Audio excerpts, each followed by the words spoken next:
নমস্কার বন্ধুরা, রিঙ্কুর চ্যানেলে আমার সকল প্রিয় দর্শক বন্ধুদের ওয়েলকাম। আজকে আমি আপনাদের সাথে এমন একটি ইউনিক রেসিপি শেয়ার করব যেটা বানানো ভীষণই সহজ এবং খেতেও বেশ সুস্বাদু। আজকের রেসিপি বাটি ভাপা ডিম কষা, যেটা গরম ভাতের সাথে খেতে ভীষণই ভালো লাগে। আপনি যদি আমার চ্যানেলে নতুন দর্শক বন্ধু হয়ে থাকেন তাহলে প্লিজ আমার চ্যানেলটিকে সাবস্ক্রাইব করে পাশে থাকার অনুরোধ রইল। আশা করছি আমার আজকের এই ভিডিওটি আপনাদের ভীষণ ভালো লাগবে, তাই পুরো ভিডিওটা স্কিপ না করে দেখার অনুরোধ রইল। বাটি ভাপা ডিম কষা বানানোর জন্য নিয়েছি 3টে মুরগির ডিম। আপনারা চাইলে যে কোনো ডিমেই রেসিপিটি বানাতে পারেন। মশলার মধ্যে নিয়েছি পেঁয়াজ, রসুন, আদা, টমেটো। গ্যাসের ফ্লেমটা অন করে নিলাম। এবার একটা কড়াতে জল বসিয়ে দিলাম। জলের মধ্যে একটা স্ট্যান্ড বসিয়ে দিলাম এবং ঝাঁঝরি দেওয়া একটা থালা বসিয়ে দিলাম। এবার বাটিগুলোর মধ্যে সর্ষের তেল ব্রাশ করে নিচ্ছি। এই বাটিগুলোর মধ্যে একটা একটা করে ডিম ফাটিয়ে ভাপাতে দেব। ওইদিকে জলটা গরম হচ্ছে। ভালো করে তেলটাকে বুলিয়ে নিয়েছি। এরপর ডিমগুলো একটা একটা বাটিতে একটা একটা করে ডিম ফাটিয়ে দিচ্ছি। এবার এই ডিমের মধ্যে দিয়ে দেব স্বাদ মতো লবণ আর দিয়ে দেব গোলমরিচের গুঁড়ো। গোলমরিচের গুঁড়ো দিলে এর টেস্টটা ভীষণই ভালো আসবে। এবার একে একে এই গরম জলের মধ্যে স্ট্যান্ডে বাটিগুলো বসিয়ে দিলাম।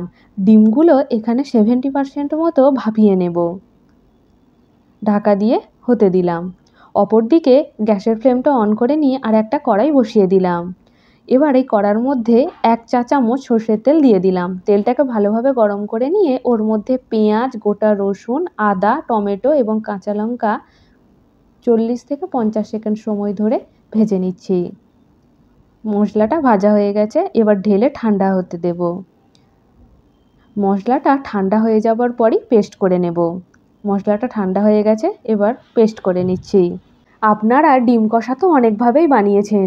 আমার মতো করে এভাবে একবার ডিম কষা বানিয়ে দেখুন। আশা করছি আপনাদের ভীষণ ভালো লাগবে। দেখুন ডিমগুলো 70% মতো সেদ্ধ করে নিয়েছি। ফোড়নের মধ্যে নিয়েছি গোটা জিরে, শুকনো লঙ্কা, এলাচ, দারচিনি, লবঙ্গ। মশলার মধ্যে নিয়েছি জিরে গুঁড়ো, ধনে গুঁড়ো, হলুদ গুঁড়ো আর লঙ্কার গুঁড়ো। এবার ডিমগুলো ঠান্ডা হয়ে যাওয়ার পর একটা চামচের সাহায্যে একে একে ডিমগুলোকে তুলে নিচ্ছি।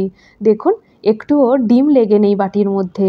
এর একটাই কারণ, এর মধ্যে সর্ষের তেলটা বুলিয়ে নিয়েছিলাম।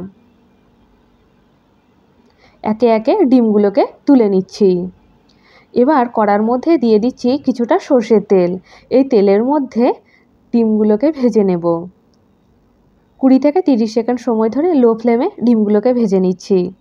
গরম ভাতের সাথে ডিমের এই রেসিপিটি থাকলে মাছ মাংস আর কিছুই লাগবে না।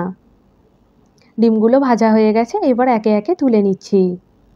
এইবার এই তেলের মধ্যেই প্রথমে একটু চিনি দিয়ে নিয়েছি যাতে কালারটা ভীষণই সুন্দর আসে।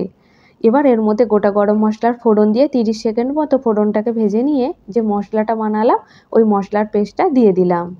এবার 1 মিনিট সময় ধরে মিডিয়াম ফ্লেমে মশলাটা কষিয়ে নেবার পর এর মধ্যে জিরে, ধনে, লঙ্কা, হলুদ গুঁড়োর পেস্টটা দিয়ে দিলাম এবং মশলার বাটি ধোয়া জলটাও দিয়ে দিলাম। এবার মশলা থেকে তেল ছেড়ে বেরিয়ে আসা পর্যন্ত মশলাটা কষাতে থাকবো। দেখুন মশলাটা প্রায় 5 মিনিট সময় ধরে ভালো করে কষিয়ে নিচ্ছি।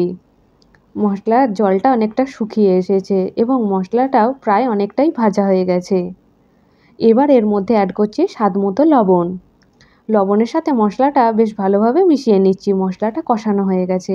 এবার এর মধ্যে আমি ঝোলের পরিমাণ অনুযায়ী জল দিয়ে দিলাম। এবার গ্রেভিটা ফুটে যাক, সেই পর্যন্ত অপেক্ষা করি। গ্রেভিটা ফুটে উঠেছে। এবার এর মধ্যে একে একে ভেজে রাখা ডিমগুলোকে দিয়ে দেব। দেখুন একে একে ডিমগুলোকে দিয়ে দিয়েছি। ডিমটাকে 70% ভাপিয়ে নিয়েছিলাম। এবার বাকি 30% এই গ্রেভির মধ্যে ডিমটা ফুটে সেদ্ধ হবে।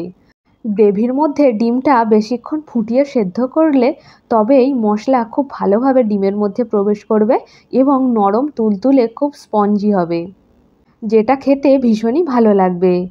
তৈরি হয়ে গেছে বাটি ভাপা ডিম কষা। এবার আলাদা একটি পাত্রে ডিমটাকে নামিয়ে নিচ্ছি। এই রান্নাটি দেখতে যেমন অসাধারণ এবং লোভনীয়, খেতেও ভীষণই সুস্বাদু। আমার আজকের এই রেসিপি আপনাদের কেমন লাগলো অবশ্যই কমেন্টের মাধ্যমে আমাকে জানাবেন। ভালো লাগলে একটা লাইক দেবেন এবং আমার আজকের এই ভিডিওর কোন পার্টটি আপনাদের ভালো লাগলো প্লিজ কমেন্টের মাধ্যমে আমাকে জানাবেন। এই ডিমটা আমি গরম গরম ভাতের সাথে পরিবেশন করছি। আজকে এ পর্যন্তই। আবার আপনাদের সাথে দেখা হবে অন্য একটি পর্বে অন্য একটি নতুন রেসিপির সাথে। ততক্ষণ সবাই ভালো থাকবেন, সুস্থ থাকবেন। ধন্যবাদ।